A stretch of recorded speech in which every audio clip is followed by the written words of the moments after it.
Hello everyone.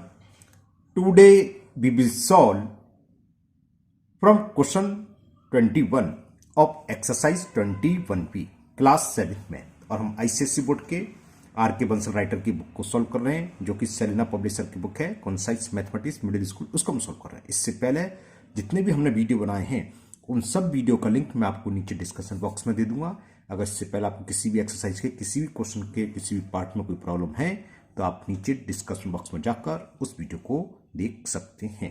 Now question number 21 of exercise 21B 21 है find the median of, इसमें 4 part हैं। First part करते हैं 5, 7, 9, 11, 15, 17, 2, 23 एंड 29। कैसे होगा चलिए वही क्वेश्चन डिस्कस करते हैं, क्या करते हैं क्या नहीं करते हैं ना। चलिए करते हैं। ओके, तो ये टर्म दे रखी थी तो हम मीडियन के लिए हमने बताया था इंट्रोडक्शन वाली वीडियो अगर ना देखी तो आप देख लेना। हमने बताया था मीडियन कैसे करते हैं। सबसे पहले हम फर्स्ट क्या करेंगे, फर्स्ट स्टेप होता है arrange the given observation either in ascending order और इन डिसेंडिंग ऑर्डर, यानी कि जो जितने भी हमें टर्म्स दे रखे हैं ऑब्जर्वेशन दे रखे हैं या तो उनको हम असेंडिंग ऑर्डर में अरेंज कर लें या डिसेंडिंग ऑर्डर में, ये आपकी चॉइस है, उससे कोई फर्क नहीं पड़ेगा। तो सबसे पहले लिखते हैं ऑन अरेंजिंग, या शॉर्ट हम एरे लिख देते हैं ना, एरे का मतलब अरेंज करना। On arranging the given observation, या टर्म भी लिख सकते हैं, शॉर्ट में टर्म लिखना है तो टर्म लिख लिए, given terms in ascending order, छोटे से बड़ा है ना। तो असेंडिंग ऑर्डर में सबसे पहले क्या है, सबसे छोटा टर्म 2 है तो 2, फिर 2 में से कैंसिल कर दो। एग्जाम में हम बताया एग्जाम में आपके प्रिंट होगा तो पेंसिल से इसको आप कैंसिल कर दो जिससे कि दोबारा रिपीट ना जाए। 2 के बाद 5 भी नजर आ रहा है मेरे को तो 5 आ गया, उसके बाद फिर 7 ही है, फिर हाँ 9 है, 9, 11, फिर तो शायद सब लगे हुए 9, 11, 15, 17, अच्छा चेंज है, फिर आएगा 19 एंड 23। ठीक है ना। हमने जब अरेंज करा असेंडिंग ऑर्डर में क्या मिला, वी गेट 2, 5, 7, 9, 11, 15, 17, 19, 23। उसके बाद काउंट करो, इन कितने टर्म में काउंट करो, 1, 2, 3, 4, 5, 6, 7, 8, 9, और जो हमें टर्म देखे उससे भी काउंट कर लो 1, 2, 3, 4, 5, 6, 7, 8, 9। इससे क्या फायदा होगा, ये भी 9 ये भी 9, काउंट करने में आपको डिफरेंस आ रहा है तो ये पता चल जाएगा कि हमने किसी टर्म को 2 बार तो नहीं लिख लिया, अगर ज्यादा है कम है तो कोई मिसिंग है, कोई हम लिखना भूल गए ना, इसलिए काउंट करने से एक फायदा है। और दूसरा काउंट हमें करना ही करना है, क्यों, हमें ये देखना है कि नंबर ऑफ ऑब्जर्वेशन इवन है या ऑड, ये कितने बैठे थे 1, 2, 3, 4, 5, 6, 7, 8, 9। 9 क्या है, ऑड नंबर। तो ऑड नंबर का मीडियन का फॉर्मूला क्या बताया था, मैं लिख देता हूं दोबारा से अगर आप लोग भूल गए तो। मीडियन होता है ऑड नंबर का, मीडियन इज इक्वल, किस किस को ध्यान है, जब ऑड होता है तो क्या होता है n+1, ध्यान है n क्या होता है, नंबर ऑफ ऑब्जर्वेशन है ना, n क्या होती है नंबर, तो लिख दे रहा हूं median equal to the value of n+1/2th term. n क्या है 9, where n is the number of observation. तो क्या होगी मीडियन, मीडियन को हम कैपिटल M से रिप्रेजेंट करते हैं। तो वैल्यू ऑफ n क्या है 9, 9+1/2th टर्म, ये ई कुछ नहीं गलत लग गया है, टर्म्स लिख सकते हैं ऐसा। तो 9+1 कितना हो गया, यहाँ डायरेक्ट कर दो इतना, तो 9+1 10 हो गया, 10/2 का मतलब फिफ्थ टर्म। अभी फिफ्थ टर्म कौन सा होगा ये भी समझ लीजिए। हमें एक तो ये दे रखा था क्वेश्चन, तो इससे कोई हमें मतलब नहीं है, जो हमने अरेंज करना है, अरेंज करके ही मिला था हमें। तो इसमें फिफ्थ टर्म देखोगे 1, 2, 3, 4, 5, फिफ्थ टर्म की वैल्यू क्या है 11, सॉरी, तो 11 हो गया, फिफ्थ टर्म की वैल्यू हो गई 11। तो median of given observation is 11। तो ये आपका क्वेश्चन नंबर 21 का ये फर्स्ट पार्ट था, फर्स्ट पार्ट में लिख दे रहा हूं। क्लियर, समझ में आ गया, बहुत सिंपल है। अब इवन का कैसे होगा, कोई ना कोई पार्ट होगा, उसमें 3-4 पार्ट है। चलिए करते हैं सेकंड पार्ट को। सेकंड पार्ट आपका 9, 3, 20, 13, 0, 7 एंड 10। तो वही काम करना है, पहले इसको हमें अरेंज करना है। उसको मैंने अरेंज करा था असेंडिंग ऑर्डर में, एक क्वेश्चन में आपको डिसेंडिंग ऑर्डर में अरेंज करके कर देता हूं ना। तो on arranging the given observation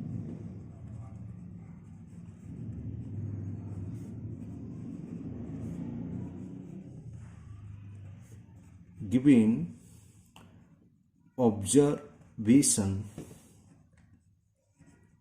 in descending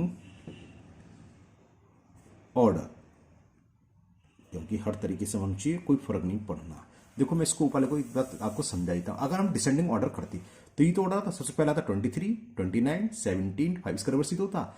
अब बाकी सब हमें ये करना था। तो मीडियन क्या रहा है, वैल्यू ऑफ फिफ्टम, तो हम यहाँ से स्टार्ट करते हैं डिसेंडिंग है, तो 1 2 3 4 5 देखो वही आया, चाहे यहाँ से देखो चाहे यहाँ से देखो टर्म तो ये आएगा, इसलिए कोई फर्क नहीं पड़ता है। तो on arranging the given observation in descending order we get, सबसे बड़ी वैल्यू 20 है, 20 मैंने यहाँ से कट कर दी, यानी 20, उससे छोटी वैल्यू 13 ही है, तो फिर 13 आ गया, फिर 10 है, उसके बाद 9, और 9 के बाद आपका 7, 7 के बाद 3, और लास्ट वन इज 0। फिर इन्हें काउंट करो, 1 2 3 4 5 6 7, ये भी ऑड का है, कोई बात नहीं, करते हैं इसे भी काउंट कर लो, 1 2 3 4 5 6 7, दोनों 7 है, तो 7 है, सेम ऊपर की तरफ गया, ऑड नंबर हो गया। तो मीडियन, अब मैं शॉर्ट में मीडियन को लिखते हैं एम, तो एम लिख रहा हूं, ये होता है value of n number of term, यहाँ 7 है, 1 2 3 4 5 6 7, ऊपर भी शायद 7 थे, 9 थे, 7 प्लस 1/2th टर्म। तो मीडियन की वैल्यू क्या हो गई, वैल्यू ऑफ 7 + 1 हो गया 8/2, 8/2 का मतलब 4th टर्म, 4 टर्म देखो 1 2 3 4 टर्म की वैल्यू आ गई 9, ठीक है। तो इस क्वेश्चन में जो पार्ट दे रखा है मीडियन की वैल्यू कितनी होगी, एम का मतलब कैपिटल एम का मतलब मीडियन, तो median of given observation is 9, clear. Now we will solve third part, चलिए करते हैं। क्वेश्चन था टर्म जो दे रखे हैं ऑब्जर्वेशन जो है 18, 19, 20, 23, 22, 20, 17, 19, 25 एंड 21। तो इसका सॉल्यूशन लीजिए। सबसे पहले से एरे, शॉर्ट में आप एरे भी लिख सकते हैं, ARRY, एरे का मतलब अरेंज करना, और आपको पूरी लैंग्वेज लिखनी है तो पूरी लैंग्वेज लिख लीजिए। On arranging the given, arrange भी लिख सकते हो खाली, on arrange the given term in ascending order, है ना, मैं अरेंजिंग लिख देता हूं। On arranging the given observation in ascending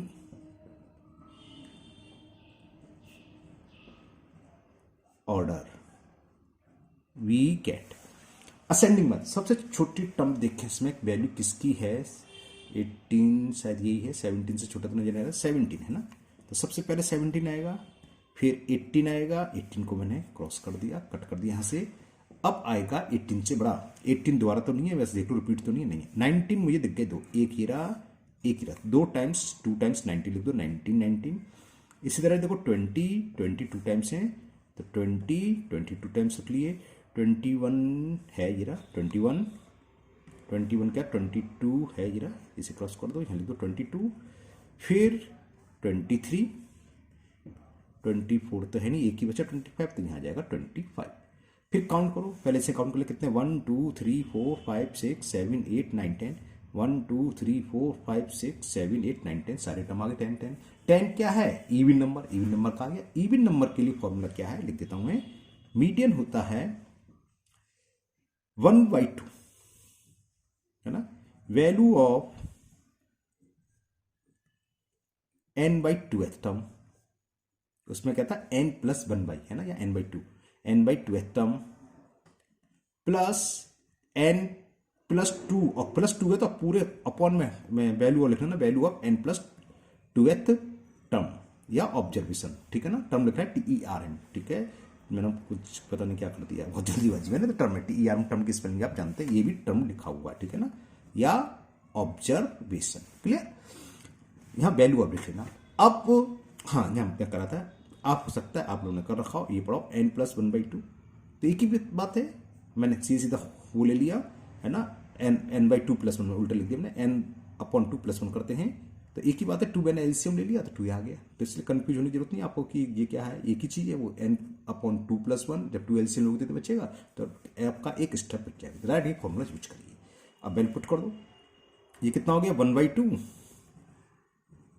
value of कितने टर्म थे 10, 1 2 3 4 5 6 7 8 9 10, तो n की वैल्यू 10 है, तो 10/2th टर्म प्लस, यहां वैल्यू लिखना भूल गया था, यहां लिख देता हूं, वैल्यू ऑफ 10 + 2/2th टर्म। अब यहां देख लीजिए ये कितना हो जाएगा, 10/2 का 5th, तो 1 मतलब 5 टर्म है ना, 1/2 वैल्यू ऑफ 5th टर्म, और 10 + 2 12/2 का 6, 12 में 2 से डिवाइड करो 6 टर्म हो जाएगा। ठीक है, तो चलिए करते हैं आगे से। तो यहाँ मैंने लिख दिया 10/2 का 5th टर्म और 10 + 2 12/2 6 टर्म, तो 1/2 value of 5th term plus value of 6th term. तो जो हमने अरेंज करी थी उसमें वैल्यू ऑफ 5th टर्म कितनी बैठ रही है, 1 2 3 4 20 बैठ रही है, ये भी 20 है, ये भी 20 है। तो मीडियन कितनी हो गई, 1/2 इंटू 20 + 20 40, और 2 से ये 21 कैंसिल। तो आंसर आ गया आपका, जो मीडियन हुई गिवन ऑब्जर्वेशन की, वो हो गई 20। ओके, आप सोच रहे हो कि सर ने ये नहीं दिखाया, वो एक्चुअली सेल लिखा हुआ था, मैं आपको दिखा देता हूँ। देखो ये अरेंज करके ये था ना, वैल्यू ऑफ 5th टर्म, देखो 1 2 3 4, 5th टर्म भी 20 है, 6th टर्म में भी 20 है। क्लियर, चलिए करते हैं last part of question number 21, fourth part. तो जी मैंने क्वेश्चन 4 डाल दिया, सॉरी, फोर्थ पार्ट है ना क्वेश्चन 21 का। अब इसमें ऑब्जर्वेशन हमें गिवन है 3.6, 9.4, 3.8, 5.6, 6.5, 8.9, 2.7, 10.8, 15.6, 1.9 एंड 7.6। सॉल्यूशन वही, इसे अरेंज करना है, ये आपकी मर्जी है, आपकी चॉइस है। आप या तो इसको क्या बोलते हैं, असेंडिंग ऑर्डर में करो चाहे डिसेंडिंग ऑर्डर। तो on arranging the given data term observation है ना, उससे कोई फर्क नहीं है, ये ध्यान रखना। नहीं आप सोचो कि डेटा लिख दिया सबने है ना, टर्म का कंफ्यूजन हो तो ऑब्जर्वेशन लिख लो, टर्म लिख लो, उससे फर्क नहीं। On arranging the given data in ascending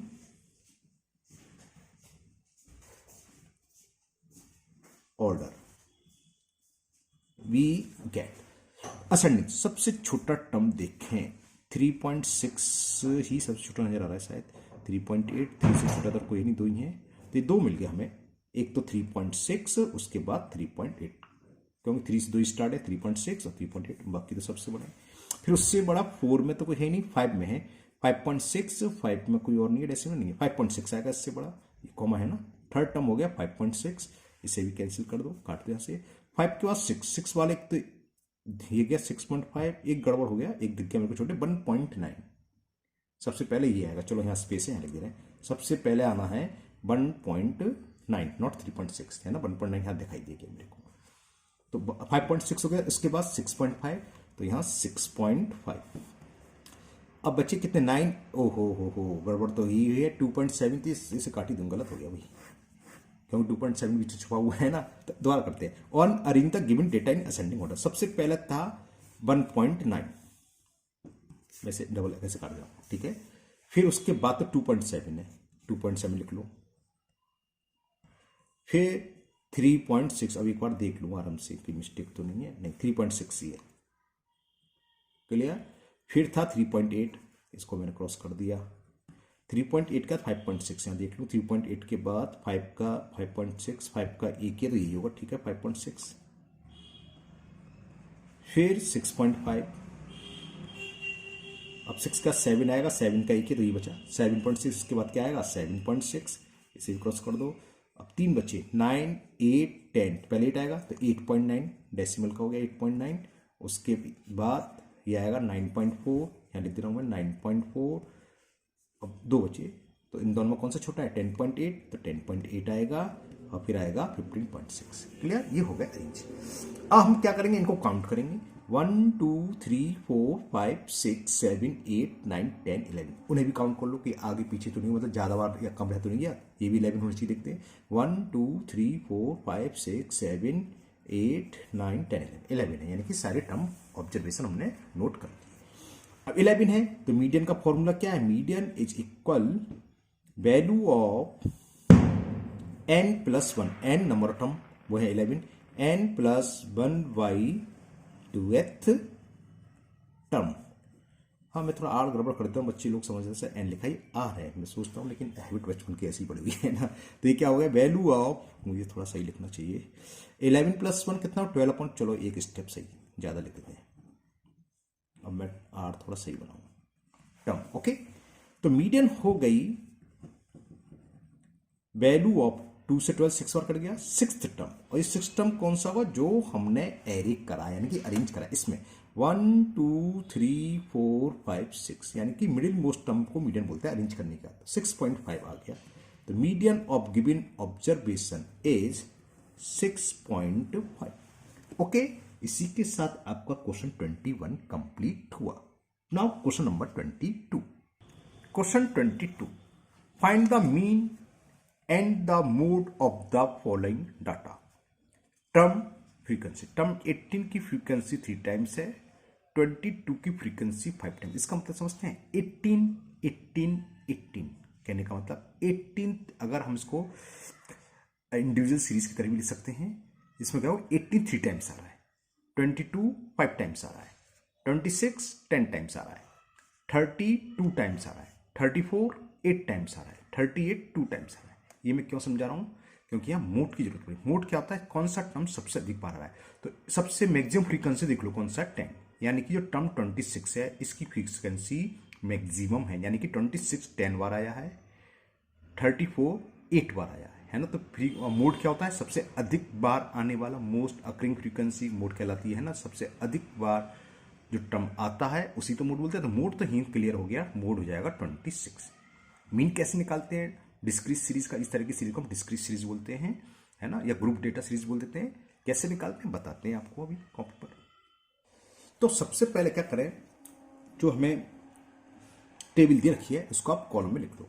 जो पहले है टर्म उसको एक्स से रिप्रेजेंट करते हैं, फ्रीक्वेंसी को हम एफ से रिप्रेजेंट करते हैं। ओके, अब नेक्स्ट एक कॉलम और बनेगा।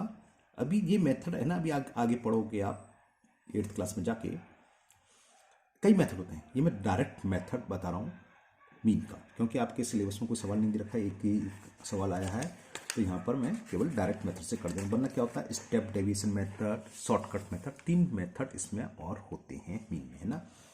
एज्यूमिंग मेथड होता है एक, 3 मेथड और होता है इसके अलावा। क्लियर। तो डायरेक्ट मेथड में क्या होता है, हम इन दोनों का आपस में मल्टीपल कर दो, एफ इंटू एक्स, यानी कि फ्रीक्वेंसी का वेरिएबल्स में एक्स में जो हमें दे रखा है। 3 इंटू 18 कितना हुआ, 18 3 जा 54, 5 का करो, 5 2 जा 10, 5 2 जा 10 अपन 11, 10 का 26 में करेंगे 260, 30 इंटू 2 32 जा 60, 34 इंटू 8 करते हैं, चलिए 8 4 जा 32, कैरी 3, 8 3 जा 24 और 3 27, 2 का 38 में 76।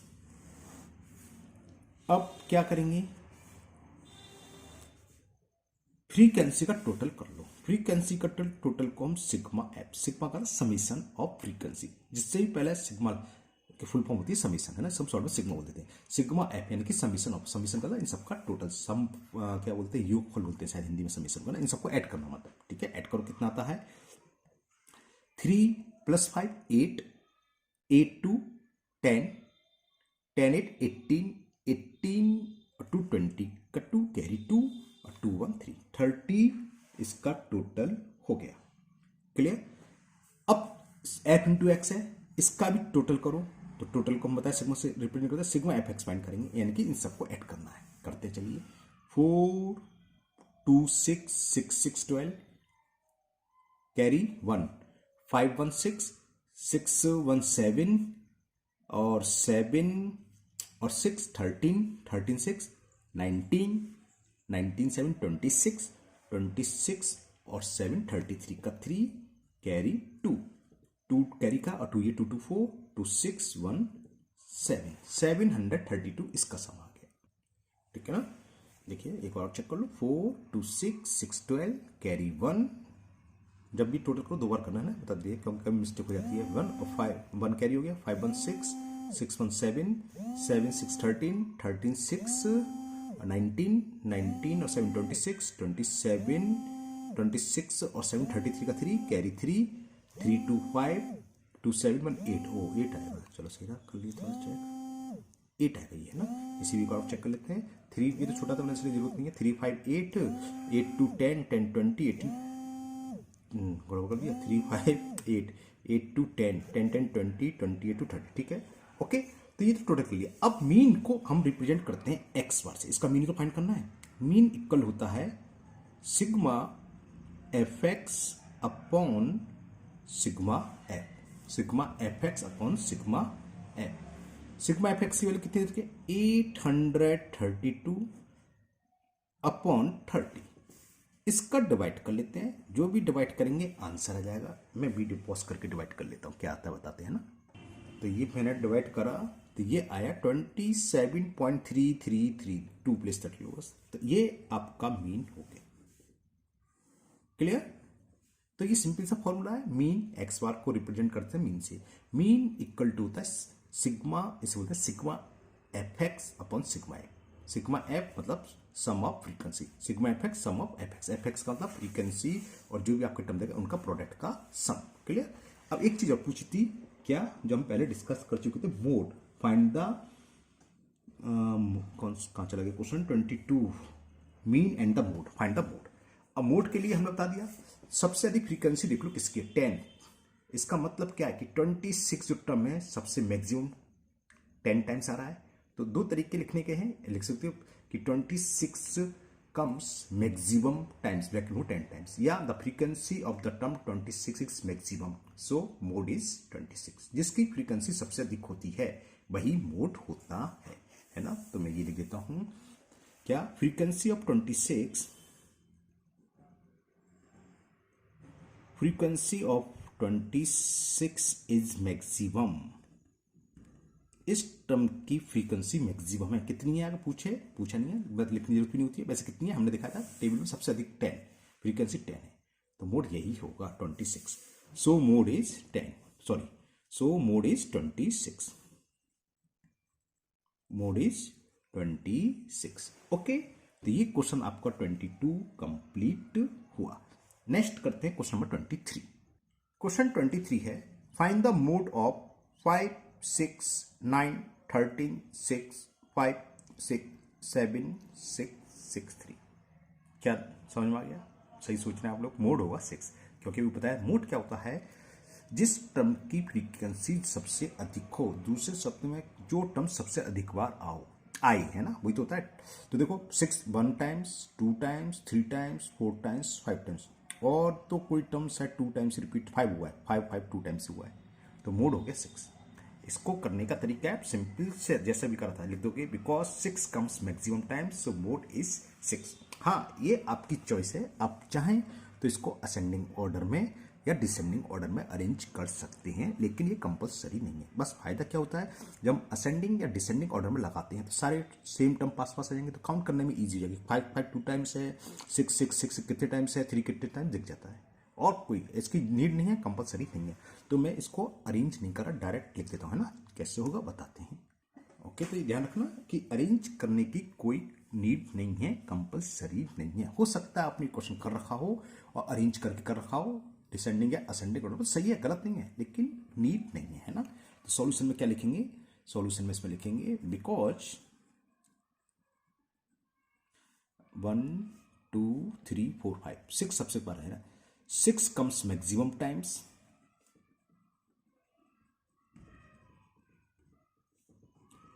या दूसरी लैंग्वेज क्या, the frequency of 6 is maximum, एक ही बात है ना, because 6 comes maximum times, so mode of given data या गिवन ऑब्जर्वेशन या गिवन टर्म, कुछ भी लिख सकते हैं, गिवन डाटा इज 6। ये आंसर हो गया। क्लियर? इसका सेकंड पार्ट और है, सेम ऐसी है, करते हैं इसे भी। सेकंड पार्ट्स में हमें जो टर्म्स हैं ऑब्जर्वेशन है वो 7 7 8 10 10 11 10 13 14। 7 7 2 टाइम्स आया है, 10 10 1 टाइम्स, 2 टाइम्स, 3 टाइम्स, बाकी सब सिंगल है। तो समझ में आ गया, 10 मैक्सिमम टाइम्स आ रहा है, यानी कि फ्रीक्वेंसी ऑफ 10 इज मैक्सिमम। उस लैंग्वेज ऊपर वाले क्वेश्चन में लैंग्वेज क्या लिखी थी, because 6 comes maximum times so mode is given data is 6। इसको मैं अलग लैंग्वेज लिख देता हूँ कि frequency of 10 is maximum. Okay, दोनों तरीके आपको पता है, कुछ भी लैंग्वेज ले सकते हो, बिकॉज फ्रीक्वेंसी ऑफ, बस इसको काउंट करने में आप बेसिक ध्यान रखना, गलत काउंट कर ले तो आंसर ही गलत हो जाएगा। उससे अच्छा बचने के लिए जो बता देते हैं कि असेंडिंग ऑर्डर में लगा लो या डिसेंडिंग ऑर्डर में, ठीक है, तो उससे वैसे कर लो, वो आपकी चॉइस है। Because frequency of 10 is maximum, कितने टाइम्स है वो लिखना नहीं, वैसे 3 टाइम्स है ना, MAXI मैक्सिमम, अच्छा एम लिखता है, क्या लिखता है maximum, so mode of given observation data term कुछ भी लिखिए, डाटा ऑब्जर्वेशन इज 10। ओके, तो आज के वीडियो में यहीं क्वेश्चन नंबर 23 तक रहने देते हैं। कुछ क्वेश्चन रह गए आपके 24 से लेके 28 तक, वो नेक्स्ट वीडियो में कंप्लीट हो जाएंगे, क्योंकि वीडियो ऑलरेडी 25 मिनट्स की हो चुकी है, काफ़ी लंबी हुई है। तो हम यहाँ ब्रेक करते हैं, रेस्ट करते हैं, स्टॉप करते हैं वीडियो को, बाकी के पार्ट्स हम आगे करेंगे। तो मुझे उम्मीद है आपको ये सभी क्वेश्चन आज के अच्छे से समझ में आ गए होंगे। फिर भी अगर आपको किसी भी क्वेश्चन में कोई भी डाउट है तो आप कमेंट बॉक्स में कमेंट करें, मैं उसको दूर करने की पूरी कोशिश करूंगा। अगर पहली बार चैनल पर आए हैं तो चैनल को सब्सक्राइब करना ना भूलें, साथ ही साथ बेल आइकन जरूर प्रेस करें, जिससे आगे जो भी वीडियो अपलोड होगी उसका नोटिफिकेशन आपको मिल जाएगा और वो वीडियो आपकी मिस नहीं होगी। इस वीडियो को अपने दोस्तों को भी शेयर करें, जिससे कि वो भी इसका फायदा उठा सकें। फिर मिलते हैं नेक्स्ट वीडियो में। Thank you, have a nice day.